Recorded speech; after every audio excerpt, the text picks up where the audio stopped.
I want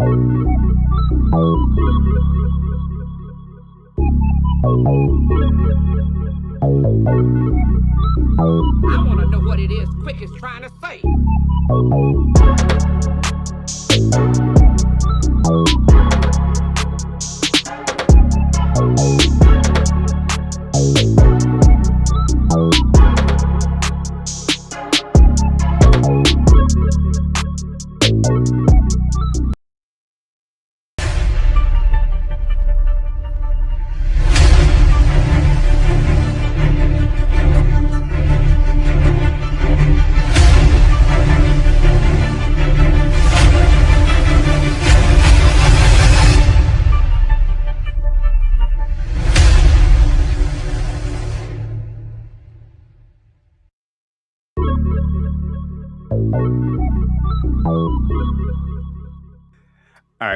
All right, fine. I'll be a gracious host. How you doing?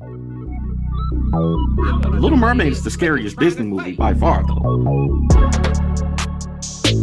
Why the hell is Ace Blade in your Kickstarter?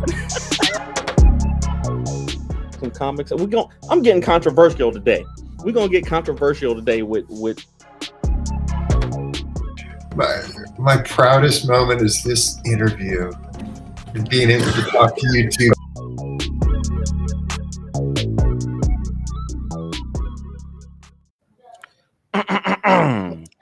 Ladies and gentlemen, boys and girls, children of all ages, Taurus Comics, in collaboration with Fourth Wall Productions and now Freestyle Comics, respectfully brings to you the 142nd episode of the Four Tales podcast.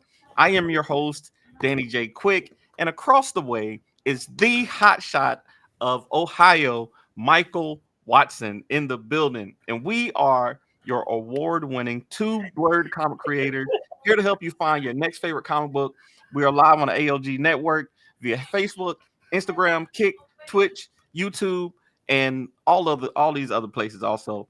If you are listening or watching us, thank you for your support. Don't forget to like, subscribe, and share, and review the podcast. All your positive reviews and interactions help us reach a bigger audience. Michael Watson. Oh, what's going on, brother? Nothing much. Just trying to get into the right chair. This is a Four Tales podcast, y'all. So Hey, just trying to find that right angle. This is a little different, man. Like I was telling you before we went live. This is my very first time ever doing this show without Kyron, and I feel strange, man. It feels strange, but I'm glad to have you here. Me and you've done plenty of live streams together. So if I'm gonna have somebody here, Kyron can't be replaced, but Most Epic is definitely a 1A for sure. So thank you for being here, brother. Appreciate it. I love y'all show, so helping out, helping fill a chair for a night is no problem at all. Absolutely, man. Before we bring in our guest, man, how you been doing? What you got? What you been working on? You got some hot shots. You just told me about a nice vigilance variant that you might be doing. What's going on with it? What am I not working on? Tony is taking lessons. He's transferring the 5-star Kickstarter over the backer kit so we can get the surveys out. I am waiting for the vigilance trade from China so I can start shipping it. And then me and the interns are prepping for the Hotshot trade, volume 3, that we'll be launching in a couple weeks. And I've been talking with the Emerald Quest team, Seth DeMoose, Brian Lambert, and Vanessa Designs. If you guys, she's on the colors. Brian's going to take over writing on issue 5, and Seth is our ongoing artist. So getting that ready for 2 trades for sure. Have 2 Kickstarters happening early next year, and talking with you about the Hotshot Ace Blade crossover. I'm waiting to drop busy, that. Man. Yeah, it's a lot on my table right now. Absolutely. Well, it sounds like you're gonna need somebody to talk about these books. You got a lot of projects coming out. It sounds like you're gonna need some marketing and some journalism. Somebody to go in and read these books, give it an honest review. And tell the public about these things. Because recently people have been comparing Black indie comics to the big 2 and saying that maybe maybe we should hold black indie comics to a higher standard. I don't know how you feel about it, but I'm fine with that. I'm fine with that. I'm You know, absolutely fine with that. I think they should be discussed and critiqued just like a Marvel or DC Image, Boom, Bad Bug, whoever, Mad Cave. I think Mhm. they all should be honestly critiqued and reviewed. I mean, Absolutely. there's a couple things I'll let slide just because things are harder for us to come by. But as far as character development, telling a story, you know, pacing, Mhm. grammar, all that stuff. Yeah, yeah, that's all fair, man. That's all fair. Absolutely. And I think our guest today also feels that same way. We got graphic designer, illustrator, the creator of the Black Comic Universe. And don't y'all live close to each other? He lives in Toledo, I believe, Okay. and I'm down here in Columbus. That's not that far from me. Okay. And I've been to a couple of his events. an Ohio native, Imani Lateef is in the building. Imani, What's how up, you fam? doing? Good, good. Thank you for coming on the show, man. Like I said, this is without Kyron, man. I don't know what to do. I'm just gonna be talking, and then hopefully we can fill the time. Hopefully we can fill the time. But we wanted to have you on the show, man. We had quite a conversation a couple weeks ago about indie comics and the journalism, around it. Like there's a community of folks who spend a lot of time, talking about black comics. You got yourself, you got black sci-fi, you got the black comic lords, you got BJ Kicks or Comics Are Dope, Mhm. who all spend a lot of time talking about black comics. And sometimes we can feel like we are held to a higher standard than even the big two, because there's the people in our communities, have a voice and they're not afraid to use it. They're going to reach out to you and say if they don't like something or if they do like something. But we don't quite get the same support as the big two. And those are, there's plenty of reasons for that. So we wanted to get your perspective on this whole conversation about critiquing and the real journalism behind black comics. So give us a quick introduction of yourself, what you've been doing, your space in the community, and tell us what you think. All right. My name is Imani Lateef. I am a comic book collector. Um, for this conversation, basically, what I have my website, Black Comix Universe. Um, what I've been trying to put together is sort of like it's like an online magazine kind of.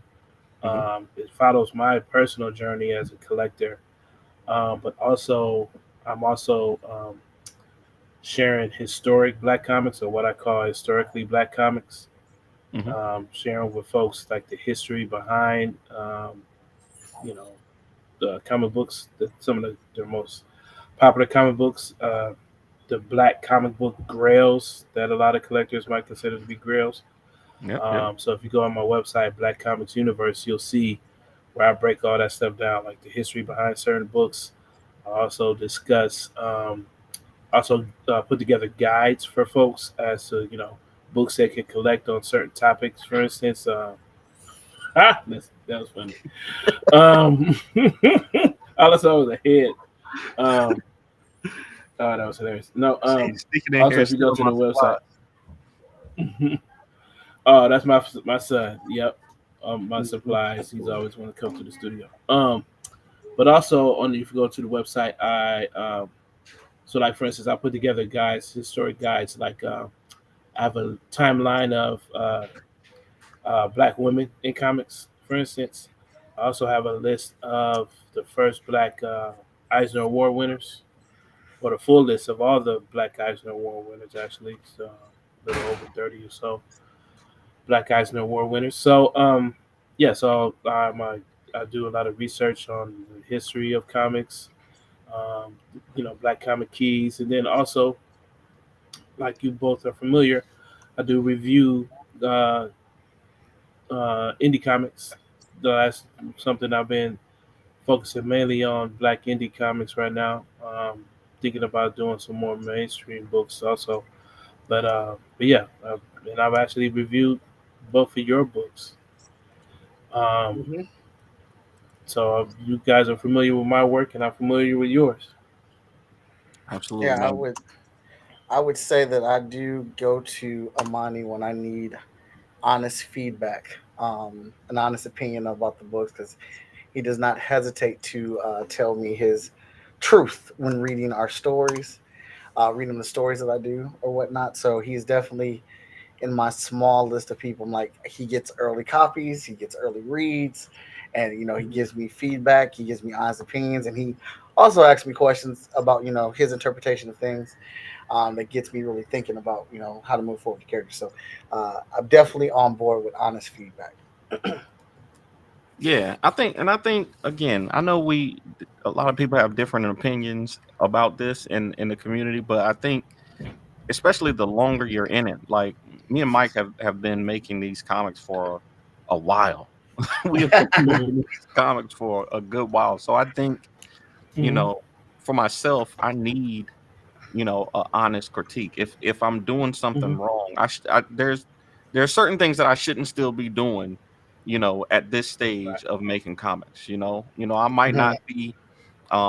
might not be the best at it, but I'm up there with the ones who are doing the best work, I think. And if mhm, I want to claim that, then I have to be able to take a honest critique. So, um, I don't think there's anything wrong with doing that. So, um, I think we all saw the post. I think it was on the Black Comics Lord place page, mhm, and somebody brought up just their perspective that we should be critiqued like the big two, and mhm, there were dissenting opinions. Some people said, hey, who are you to judge, creators? Who are you to judge people who are making these books? Who are y'all to say what's good and what's bad? And then there were other people who were saying, hey, if I buy a book, if I'm consuming these things, I'm the perfect person to say, what's good and what's bad. And I have a voice just like I use it to talk about, you know, Batman and Superman. I should use it to talk about Ace Blade and Hot Shot too, you know. mhm, Absolutely. Like I want people to be talking about our books just like they talking about those books. If there was more conversations about our books, we would have more sales. We would have more people aware of our content. And you can't be complaining and being upset about people reviewing your content or whatnot, because at least someone is reading it. Right. And right. trust me, I love all levels of support. I love all levels of support. But I know there is a level of support where people just buy my stuff because they like me and they Hmm. want to, be a part of Right. helping me get to where I am. And they don't read no comics. They just have them in their bag and poly bag and off to the side. And I appreciate y'all Mhm, and I love y'all and keep buying the book. But I also need people that are reading the book to buy the book. I need people to do critiques, especially people that have an audience, that have a voice, that can get people to go read that book, to go over and seek it out. A good review and a bad review can get somebody to do that. mhm. That's facts. That's No, facts. no. Yeah, my response, my general response. Oh, just so you know, I don't know if you saw the video, Mike. I just want to let me tell you about your boy Daddy. How he's 10 toes, ten toes down. Check this out. Check this out. Okay. I Okay. was like, I was in hostile territory. I was behind enemy lines. Okay, it was Hmm. me and five black comic book creators. I'm the only person that writes reviews. So I'm in the stream, and you ever be at the club? It's like you're surrounded by the ops, but then you look over somebody's shoulder, like in Juice, but you see your boy, and oh, I looked over, I looked over my man's shoulder. I saw Danny. I said, my man, about 10 minutes, like Danny was gone. I was, I was at a I I was was, at a church. I was at a church function. I stepped out quickly to give my perspective, and I had to go. I had to go. I was, I was like, I couldn't wait to get on here and be like, yo, man. But to be honest. to be fair, that's just what I'm really saying is Danny is actually really is one of the coolest dudes out there that would appreciate critique. So I know that about him. So I was like, at least I got somebody, you know, that had my back. Well, man, that dude goes. I was sitting there like, doo, doo, doo. No, Hey, but I was out of there my pretty main quick. response that was hilarious. But my main response to the whole idea of critique, the mainly it was like a big conversation um about is it fair to critique black indies the way we critique the big two or major publishers. Mhm. And I was saying yes, if for no other reason than the fact that one, a good portion of y'all are using it as a marketing strategy, that you Mhm. want folks that are buying the X-Men or buying Batman to turn around and invest in your books. And if you're going to use that as a marketing strategy, if you know comic book folks, and that's the thing, I don't presume that this new wave of black comic book creators are actually familiar with what we would consider to be traditional comic book culture. You know what I'm saying?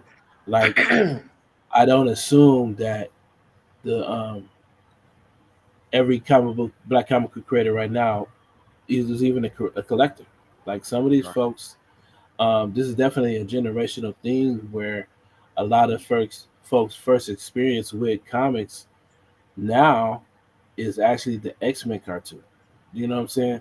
It's like I hear that as an inspiration for a lot of folks, and I'm just like, wow, like I was my first book was Teenage Mutant Ninja Turtles, so it's like there is definitely like some cultural differences here, but yeah, the average if you want the common comic book collector to pick up your book, you should be prepared for that type of critique because this Yeah. person has been reading Batman for 40 years, and if you want him to spend, and they're very mindful as to how much money they spend on comics. So if you want them to spend money and invest money in your book, then yeah, you're gonna have to be prepared for that type of critique.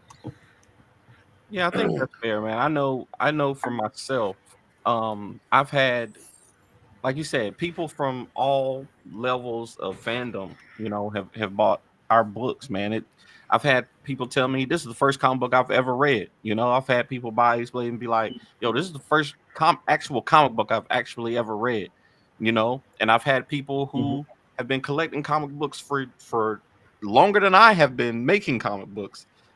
Buying comic Hmm. books, and I always think like for the people who have been reading comics forever, the people who, the nostalgia that's written into Ace Blade, the golden age tropes and things that are built into Ace Blade for that specific audience, of course they're gonna when they pick up the book, they're gonna feel it and touch it, and they're gonna read it, and they're gonna automatically compare it to the books that they've been reading for 30 years now. Hmm. They're not Hmm. gonna be able to not do that. Just because it's a indie book doesn't mean that they're gonna cut off half of their brain and say, okay, this is in its own space compared to the books that I've been reading. You know what I'm saying? Like it's a superhero comic, it's a vigilante comic. They're going to compare it to the books that they've been Is reading. reading.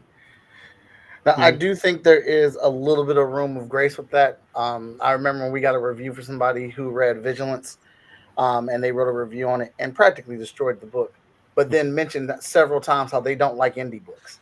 Mm. So it's like they don't like indie books and they're not into superhero books. So it's like, why were you the person reviewing the book? Why did you Um, even?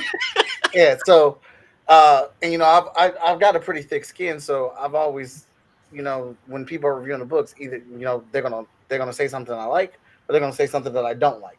And the thing with reviews is you take what you like and you move forward with it, and what you disagree with is just what you disagree with and leave it alone. Um, there Hmm. is no there is no kind of like you don't have to fight for your book in the comment section or anything like that, because everyone takes everything differently. And I just remember I was like, all right, well that's fair. And then then when I got to the part was like, well, so they don't usually read superhero books, especially indie books, because it takes so long for you to get the next issue. But these got put on my desk. Well, y'all put these books on the wrong person's desk. That's all I'm saying. But you have to be available for critiques, whether you agree or disagree with them. Like I said, and I'm going to say that until the wheels fall off. A critique means people are reading the book, and a critique meant that somebody was into the book well enough to tell you what they thought about it. Right. And that is promotions, that is advertisement, that is getting the word out about your book. Yeah, the marketing part is something that I've grown to appreciate. Over the years, like we can't compare to Teen Titans. Like I think me and Imani, we've talked about this before. Like when it comes to targeting the youth demographic, right? If I want my books to be seen by young people, I'm competing with hundreds of thousands of dollars of advertisement for Teen Titans, for dang on My Little Pony.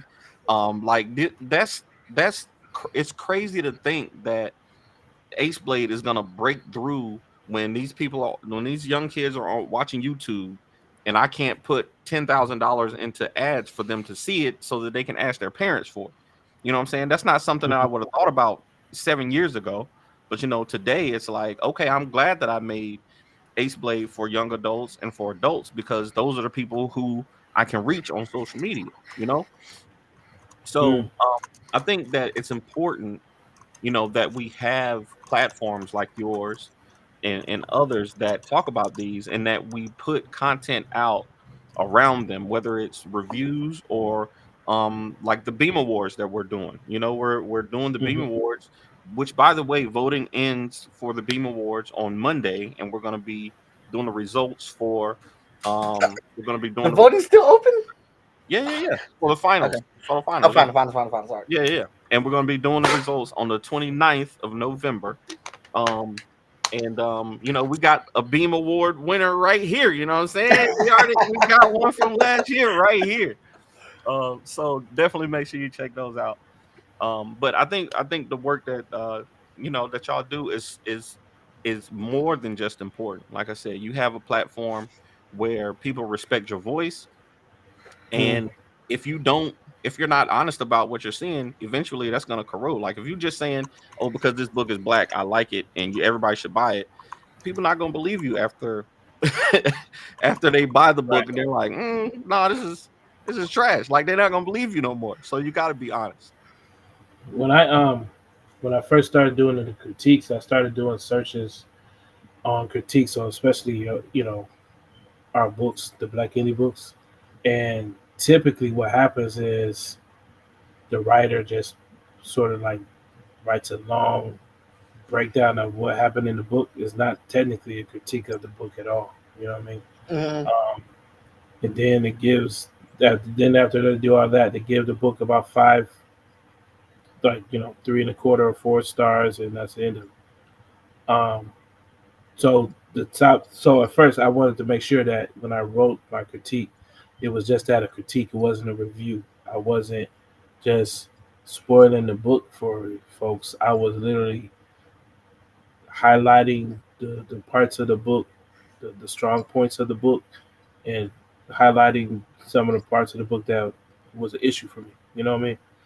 And it's always interesting because, like, for the course, the first books I'm reviewing are, y'all's books, Victor's books, and I don't have a personal stake, but like you guys are close. So like, Victor's my cousin. So when I'm reviewing his book, I don't. Wait, what? I didn't. What? Oh, you didn't know this? I did not know that. I did. No, yeah, me and Victor go back. Like it's kind of like play cousin, but no, we family. Like our families. Okay. We grew up together. I knew if you ask him, he got into comics from me, because his family would come up to visit my family, and we lived down the street from a comic book shop. Oh wow. So his first experience at a comic book shop is probably is more likely here in You Toledo. know, Victor So Dandridge sent me some stuff earlier today. Some stuff that I was gonna share. I Team I spoiler alert. got I got my I got my pack too. I got my Did pack you? too. Okay. So I Mm-hmm. wasn't the only one. All right. But it looks good though. It looks good for sure. That's very good. Shout out to Um, Victor. But yeah, so like in those, so it's funny. Like I just reviewed, uh, uh, reviewed Hot Shot 12, mhm. right? And it's funny. So I had my wife read my review, and my wife pointed out a line. She was like, "That sounds like a shot. Are you trying to take a shot?" And I said, "You know what? I am trying to take a shot. You know what I'm saying? I'm taking a shot." And he expects me to take a shot. You know what I mean? It's like I was referring back to my other review of issue 11, and I was Hmm. just like, and I was looking back on the website, and I was like, wait a minute, it's been 2 years, man. I'm throwing a shot. Like I'm a hot shot fan. You know what I'm Mhm. saying? I'm not just the average person. I'm day one, so it's like I feel some sort of way having to wait like that. Yeah. Now it's Especially, like, and I well, never mind. know the I ain't gonna pushback interrupt. is like, well, we're indies, we have certain parameters and the economics of all this kind of stuff. As a fan, I'm like, bump all that. I was Yeah. like, I want hot shots. It's like, if it was up to me, Mike wouldn't do anything but hot shot. Like that's all I'm demanding as a customer. You know what I'm saying? So I left it in there because I wanted him to. I did want him to feel some sort of way about that. I wanted Hmm. him to see that and be like, "Ooh," you know what I'm saying? It's like, yeah, I took a shot and I didn't edit it out, and I ran with that. So I wanted. So if it, so if that's breaking some rules or something like that, I'm willing to eat that. But it's like at the same time, Victor didn't send me that pack because I was going to be like, it's like, oh, good job, buddy. It's like, no, it's like you see something in there. Like I give Victor crap all the time because Victor can draw Mhm. Hmm. and he won't draw. Like I publicly embarrass him at like every opportunity that I get about that point. It's like I'm willing to be that bad guy in certain respects if I think it helps y'all be better. You know what I'm saying? Yeah. And it's like I don't think um and it's and to go back to the original this how this whole dramatic thing started. uh the brother Ronald that wrote that post, I've been talking to him for it's been a couple weeks now. Him and others, we got like it's like almost like a small book club of folks, and you'd be amazed at how we're having these some amazing conversations, and we've built a library of black indie books, and we've been like breaking stuff down, discussing them. We have our favorites, and so at the end of the day, if there's any question as to whether or not these folks are supporters, you can rest assured that these folks are the only supporters. They're actually creators in their own right. Some of them are editors. Some of them are folks like myself that write reviews on a regular basis. Some get paid to write their critiques on books. So it's not coming from, but I do take issue with the idea that it's like, who are you, that whole vibe as to, Mhm. kind of trying to discredit you, which would, Discredit your ultimately opinion. discredit their opinion. Right. Yeah. And I don't Right. appreciate that. I No. don't, I don't think Yeah. it's fair. I, yeah, I think that is. I mean, everybody has an opinion, and we all don't mind voicing our opinions when it's content that we are consuming. I mean, MCU gets massacred, DC gets massacred, or whatnot, and like I Hmm. said, I just think people miss that point that that is the type of conversation that gets these books read, that gets these books Right. seen, that gets these books in people's hands. And I absolutely appreciate Imani taking that shot, because him and Travis are one of the reasons why I push so hard to try to get out more than one copy of Hot Shot. Like where we're at right now, Hot Shot 13 is completely drawn. It is being inked and colored right now. Hot Shot 14 is being drawn and inked right now. That's what I'm Hot talking. Shot 15 is being written right now. And we got Hey, the man. trade coming out before the end of this year. Put them interns to work, man. You gotta live like. Hey, I'm I always be so imagining. jealous. I'm always imagining like Mike's studio is like a sweatshop. Like you got like interns like just sitting around a table, like packaging books, and somebody's at a laptop, a computer. Write Hey, look. faster, The intern one of our interns just finished the official trade cover dressing for Hot Shot Trade Volume 3, which I just posted online. Man. So no, we are putting in the Yes. work. Do it again. Very much so. Right. Yeah. I love it. All right, Imani, before we get to quick takes, I'm gonna give you a critique. All right. I'm gonna give you a critique. I'm turning the tables. Oh shoot! So Spicy. this whole thing started from my perspective. What I saw was people said that if we talking about Marvel, we need to talk about indies like we talk about Marvel and DC. Okay. Right. Now I'm on your website. Yes. And I see critiques on here.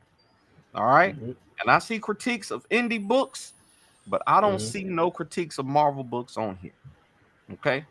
Now, That's one right. of the reasons that I follow my man BJ Kicks, Comics Are Dope, is because I want to buy, when Icon and Hardware comes out, I want to be able to get it. I want to know, that there's a book that I might be interested in.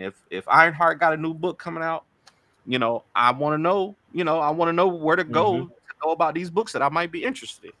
So my critique to you is next week when this Shadow Cabinet book comes out, I need to see a critique from you on your website, good or bad, however it goes. I need to see a critique from you on your website. See, it's interesting. So, like, yeah, I'm all for that, and with the understanding that I may never interview a milestone person ever again in my life, or be friends with certain creators, because, like, I've been itching to write a review on the Storm issue 1. Oh, you have? Yes, please do. Yeah. I'm not gonna make any friends with this critique, but that ain't what it's about, though. That ain't what it's about. No, but see, that's what I'm saying. It's like, but that was the part of the conversation, because, like, for instance, I'm not trying to throw nobody under the bus. So when that book came out, right, I'm hitting people in the DMs like, "Yo, you better say something, because this is not good." And I have folks that have like platforms like myself, because I knew they were going to review the book, and they get out there and they had to like walk it back, because it's like, I know that this person's opinion I know this person has a very high bar, and I know that this book did not reach the standards that this person has. Yeah. And so when I finally got to hear him say what he thought about the book, it was just like, man. But I could see how he was painted into this corner, because he wanted to get folks to support the book, because there's this, I kind of think it's a bit of a mythology, but it's like, if people don't, pre-order the book and buy the book and all that kind of stuff, they're gonna just cancel it. Yeah. So they are afraid to really give their opinion on books, because they just think they're going to, that reviewers, and this is part of the conversation when the Black Comic Lords were talking about reviews. Like, Lonzo's fear was that our reviews and our critiques are going to basically scuttle the whole ship somehow. Like, we're basically going to ruin it for everybody. But that's what happens when, you like, someone picks up uh, a book that's supposed to be lauded and celebrated, like this Shadow Cabinet book. It's got a ton of hype, but man, if I pick up that book and that thing, if there's a hole, you know how I am. If Hey, there's a Daryl, hole, Daryl I'm gonna Banks drawing find it. it. I'm fairly confident it's gonna be good. My man Daryl, See, Daryl Banks is one of the goats for me. So if he drawing it, it's got to be pretty good. I in a mean, weird sort of way, I think that might be not necessarily a problem. well, like I understand what you're saying, because like so, Storm is a character that should have been had ongoing series. She should have been in her own book. She is a big enough and epic enough character to where she can be in her own solo stories. And you get one, Check and you're this like, out. well, They're like real talk, right off the top, right? That book. mhm. Why didn't they have an all-female creative team? Why didn't they launch that book like they did Nubia? Stephanie Williams, Alita Martinez, like, and it's like there was a ton of buzz around that book, around Nubia. I Yeah, don't see the same buzz for this book.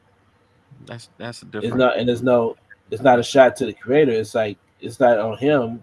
Like Marvel, went another route on Yeah, how they want to market and launch it. But I market think they Marvel don't market books like. I mean, they just don't market black books like that. I don't think Marvel don't. But I don't think I think that, like I said, we got to get the quick takes. But I think that there's a whole industry of, not industry, but there's a whole community of people who build, their content off of hating stuff. You know what I'm Mhm. saying? Like there's a whole, when it comes to the Marvel movies, when it comes to, fights, when it comes to basketball, when it comes to whatever the thing is, there are people who hate everything, and there's people who talk about how much they hate stuff online all the time, and it doesn't stop Mhm. people from buying things. Right, You know but what I'm there's also a way to discuss your hate, to have a critique. There's a positive way to have a negative critique. There is, and a lot of people choose not to do it that way. You can right. you can talk about something and not be a fan of it. saying? Um, that's what's wrong. That's what happened with it's this the book I always talk about, the one Yeah. that Kari Randolph made. Oh, Uh, excellent. not excellent. No, that's really good. Which one? Sirens, I was about to say Mosaic. Sirens. Oh, Mosaic Mosaic. was not a Mosaic. good Oh book. yeah, Mosaic. It was Right. not a good comic book, but I I got got the them first three sixes. issues. I I got them six supported it, issues. and I talked about why I did not like it, but I did not dog the book. I did not tear it Yeah. up. I didn't have a hate speech about it.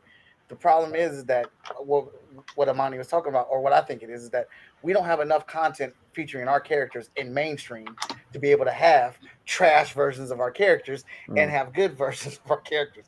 yeah. There's so many trash white characters out there that they are also balanced because they have enough of the good characters out there, so they get to have that full That's discourse of review. that's a So Mm. you fall valid, into that trap valid of when we perspective. finally get one of ours out there, it's like, all right, don't decimate it because then we won't get any more. Right. That's a But valid I don't think perspective. I think we gotta let go of that fear because no, we'll get another one. Yeah, we It's like will. It's enough. this is It's, it's it's like enough of us making at the stuff. end of the day, it's like this is Storm. It'll be another one. It's like this is Luke Cage or this is Black Panther. There's gonna be another one. You know what I mean? It's not like they're just gonna just stop. Yeah, You like know. so. I had the same thing that you were talking about. I had that issue with that Static book. It was a couple years ago. I think it was like Shadows of Dakota or something like that. Now I Yeah. love Nicholas Draper Ivy. I love that dude. I love his art. He got a dope style. But that last issue was very rushed. Like I could tell, like the art was not his normal, level. So as much as I talked about them first three issues being great, I Mhm. had to say something about, what I'm saying? I had to say something about the last year. I was like, come on now, this I can Well, tell. see, that's the thing. That right there. That right there.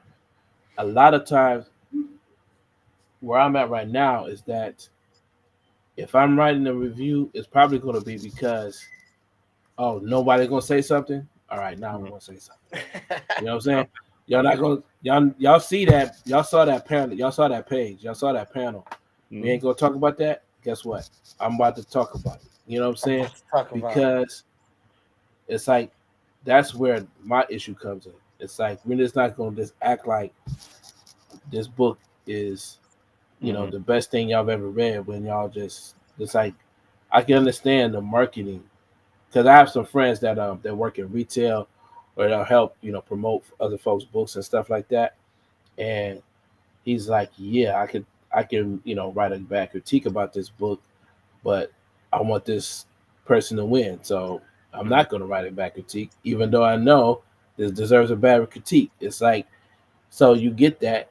But for me personally, it's like, yeah, and it's weird. Like Milestone is definitely one of the companies where it's like, I had some issues with the Static series too. But that's because it's like I'm not one of the. I don't know if anybody else remembers this, but the original relaunch had Kyle Baker drawing Static, and those original pencils that he shared, my God, and it never happened. Like, and then they somewhere in there they pivoted. It was around, you know, the Black Lives Matter really took off, so they did this pivot where they got younger artists and younger writers on the book. But had they gone with Baker's vision, from what I could tell, that book would have been off the hook. But yeah, I see that exclusive, that retailer exclusive variant cover Kyle Baker for #1, but yeah, I don't see nothing else. he shared like it was like a couple pages. It was of a sample of, you know, when they first started about relaunching. They shared a couple pages of Kyle Baker Static. I even try to find it, but they were off the hook. But yeah, so basically, okay. But all right, we got to get yeah, the quick takes. We got to get the quick takes before I run over my time. But man, it's always good to talk to you. But let's get the quick takes, man. If y'all have not seen the show, Quick Takes is a rapid Q&A session where we grill our guests on their deepest, darkest secrets from the internet. All right, so I found out some stuff about you, Imani, and we're gonna spill it right now. Right now.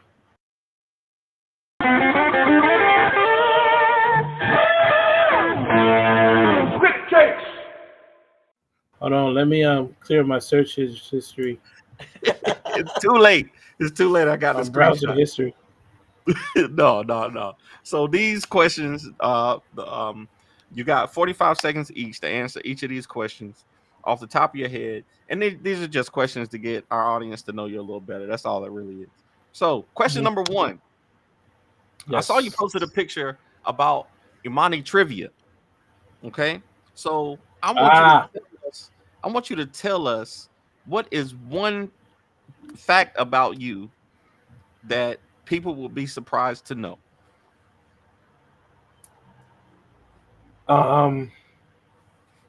That I did 2 TED Talks. Oh, for real?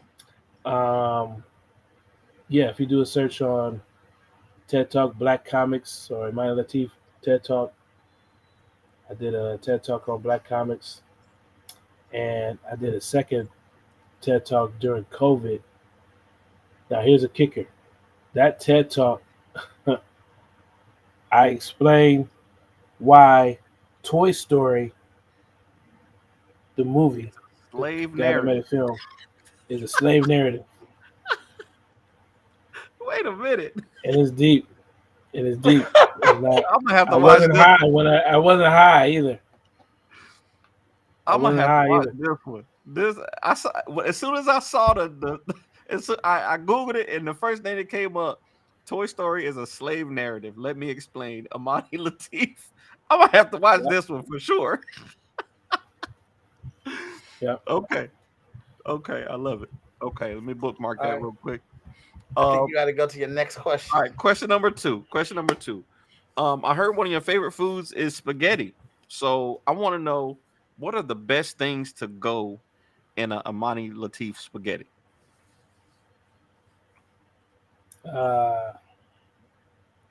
Chunky spaghetti sauce, like the chunky stuff. I don't like the runny stuff. You don't put like special. You don't put like green peppers and mushrooms and all that stuff in your spaghetti. Just No, I want the death. That's what I want. The chunky sauce That has That's all the stuff you get- in it. oh, It's okay. like in the jar. I'm not trying to do a lot of work. I'm trying to want it all, ready to Said, go. I'm not trying to. I'm not in there like. All right. said, I'm not. I ain't chopping no onions, none of that. Put it all in the jar. No. I love it. I had a pretty good spaghetti earlier today. Okay, question number 3. All right, if you could do only one of these, if you could support the rest of your life by doing one of these 2 things, and you couldn't do the other ever again, Okay. which one would you do? Would you bring back Junebug, or would you continue to do journalism? Oh.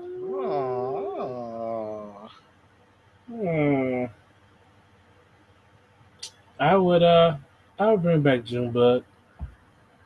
Okay, I still got all some ideas. It seems like how it is. It's like I definitely want to give him his just due. Mhm. And he's not like he's gone away. I do share him a lot when I do comic book classes and stuff like that with kids. So he's not gone anywhere. Okay, all right. So question number 4. Mhm. In your opinion, Imani, Mhm. what is the next level for Black indies? Phew. The next level for Black indies. You got to take a deep breath on it. Yeah. The next level. Or how do we get to the next level? All right, so this might be controversial, but I want you to, especially y'all, I want you to really think about this. That once you realize, it's definitely like a Matrix thing. You know how when Morpheus says, "Is that air you're breathing?" Right? Mhm. And then all of a sudden, Neo becomes, Neo, right? It's like that. In this comic book thing, y'all think y'all selling books. Y'all not comic book companies. Y'all are licensing companies. Okay. And once y'all wrap your head around that, if y'all move like licensing companies, I think that's the next level of this. I think the big 2 is the big 2 because they fool a lot of their competition into thinking, oh, we're all competing in comics. Marvel and DC aren't comic book companies. They're licensing companies that happen to publish books. And they just so happen to have the advantage of running the largest comic book franchise, which is comic book shops. Yeah. Because comic book shops, if they don't carry anything, they carry Marvel and DC. That's like they're literally every comic book shop is the McDonald's of Marvel and DC. Like that's how they operate. So they're not in the comic book business. They're in the licensing business. They're making millions of dollars. It's like next time you get a chance, don't just do research on how much money they're making on books. Pay attention to what they're making on Marvel Snap. Google how much Marvel made on Marvel Snap, and that's a licensing agreement because that's another separate. That's a third party company that's licensing Marvel characters for the game. Shoot, Fortnite. Fortnite's the one media that has all of the fantasy and comic book characters in one place. Man, you know what's crazy? That's a bar, man. I was. Nah, stop talking. Stop talking. Nah, we keeping the secret. I don't want to hear no more. I was thinking the other day. I said, "What's the best Spider-Man story that you've experienced?" The best Spider-Man Marvel hasn't story? even check it out. Marvel hasn't even written it. Yeah, it's been Sony. It's been Sony. It's been Sony. Yeah. They got the 2 best movies Spider-Verse?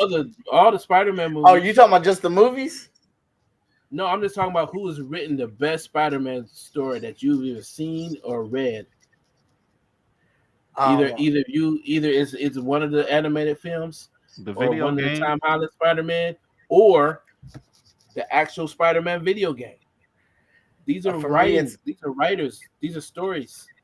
I know it's not But important, but these for are me, it's Michael J. Straczynski when he did that big run with the J. Scott Campbell covers. with That- Moreland. That's my favorite. When And they it's first interesting introduced that you Moreland. bring it up because we talk about reviews. The average Spider-Man fan hates that run.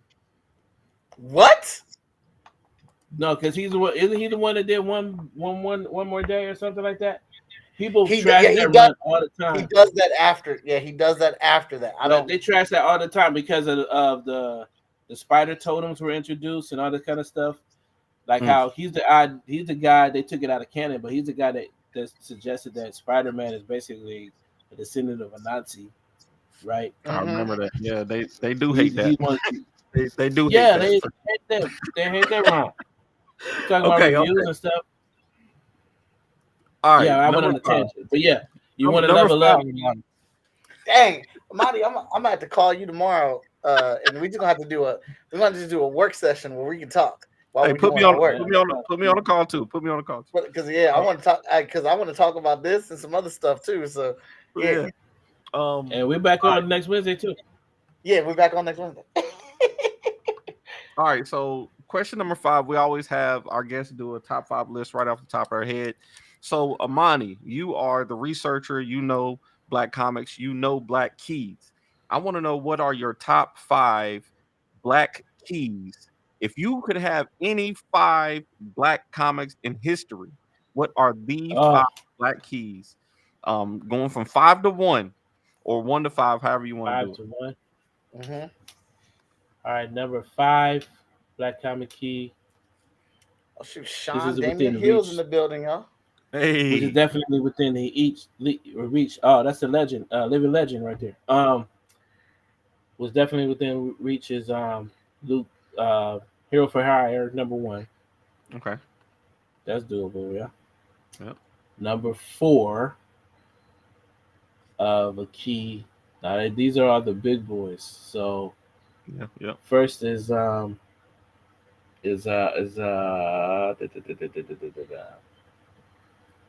gonna get this list wrong, but the first is definitely, the next one is definitely Black Man. Okay, Black Man. The next one after that would be Eben. Okay, Iman. Iman. What I'm at? Where I'm at? 3, That's 3. You got 2 more. 2 and 1. Number 2, and these can kind of be interchangeable. Number 2 would be Negro Romance. Okay. Mm-hmm. And number 1, All Negro Comics. All Negro Comics. Yeah. I knew you were going in that direction. See, I was expecting. Well, I should have known because it's you, but I was expecting some like first appearance of Black Panther, like what is it, Fantastic Four, whatever it was.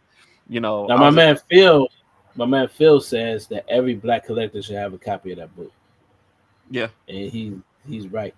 And I like the way he puts it, like, you know, instead of spending hundreds of dollars every week on this new stuff, man, save up your money. Even get you a low grade copy, man. You should. It's like we got to do our duty. We got to get these. You know, we got to take care of these books. We can't expect other folks to take care of these historical books. I'm on it. I'm gonna get me a copy of that for sure. Imani, man, like I said, we ran over time, but I appreciate you coming on and talking to us for a little bit. Let me see what I got to do at the end here. Where can people keep up with you? I don't usually do this. I'm usually Kyron. So Imani, before we go, tell people what you got coming up next and where they can find you. So yeah, you can keep up with me at blackcomicsuniverse.com. Sign up for our mailing list. That's how I get in touch with followers and stuff like that. Follow us on Facebook and Instagram, Black Comix Universe. Or follow me, Imani Lateef, on all those social media outlets. I'm trying to get hip to Blue Sky. That's supposed to be the next big thing. So I need to migrate from the Pornhub that is Twitter and on this Blue Sky thing. And yeah, that's what they say. Everybody's leaving Twitter. But yeah, that's the main things. And the thing I got coming up next, I'm telling you guys, I'm letting you spoil this first, Danny, is that my next virtual event, because y'all are familiar with my BCU virtual events, is going to be next March 2025, and we're going to be doing it big with virtual contests, looking to do an actual virtual cosplay contest online, and a pitch contest for Black Indies. Okay. So we're going to be doing it virtually, but like a traditional comic convention, panel submissions, the whole 9 yards. I love it. Michael Watson, Most Epic. What you got coming up, and where can people find you, sir? I will be at GalaxyCon Columbus December 6th through the 9th. So if you are looking for a convention, GalaxyCon is a really good show. They put on a great show. I love going to those. I'll be featured there, and I will be doing moderation, panels, and I'll be at my booth promoting the books and stuff. But we're going to get ready to announce when we're going to drop the Hot Shot Trade Volume 3 Kickstarter. And I've decided if we get enough money raised on it, issue 13 will be a stretch goal because it's getting colored and inked right now, which means also getting lettered by Danny. So that's me. You can find me at Most Epic on all social media, Most Epic Art. So I get it by, we're talking about what? Stop. Man, I'm saying, man. What are you talking? No, because I already got the Visions of books in. I'm just waiting for the books to come from China, so we're shipping those. 5-star is being shipped over to Backer Hit right now, so we can put that to the printer. We are talking about immediate returns on people. Immediate returns. That's what I'm talking about. Yeah. No, actually, it's funny. The spoiler, I actually seen some. That's the thing. I've actually seen some panels for 13. So I'm like, yeah, I'm ready, man. Dope. All right, y'all. And you know where you can find me. The website is fourthwallpros.com. And if you want to find me online, it's at the Ace Blade on all social media sites. Y'all join us next week. We are supposed to be having the CEO of Global Comics, Chris Carter, on the show next week. Definitely make sure you get in those Beam Awards. But until next time, stay vigilant, my friends. I'm out of here. All right. And I'm sorry I played the outro for the intro. My apologies. I